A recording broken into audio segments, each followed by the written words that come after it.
मी आज की नाही जगावेगळी रेसिपी बनवली. कुठली ती पुढे तुम्हाला कळेलच. तर सगळ्यात आधी सांगते की आता मी चालली आहे लिफ्टमधून आणि लिफ्टमधून जाताना मला भयानक भीती वाटते आणि असं वाटतं लिफ्ट पडते की काय. कोणाकोणाला असं वाटतं मला नक्की सांगा. आणि मला 32व्या मजल्यावर जायचं असतं, त्यामुळे मी असा टाईमपास करते. घरात आरशात बघायला भेटत नसल्यासारखं मी इथल्या आरशात बघत असते आणि मी इकडं जास्त लक्ष देत नाही की कितव्या फ्लोअरला आले, नाही तर मग जास्त भीती वाटते.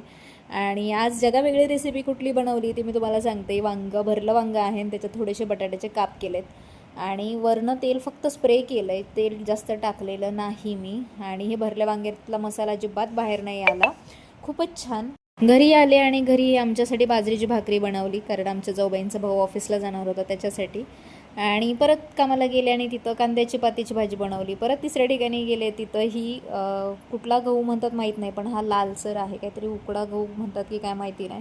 तर तिथे ह्या चपात्या केल्या आणि भाजी केली आणि मग घरी आले. नंतर पुन्हा एकदा स्वयंपाकाला गेले आणि तिथं लौकीची भाजी बनवली. म्हणजे अख्खा दिवस माझा असाच जातो. अख्खा दिवस म्हणण्यापेक्षा माझे 11:30-12 वाजेपर्यंतच एवढा टाईम जातो. तुम्हाला व्हिडिओ आवडत असतील तर सबस्क्राईब करा.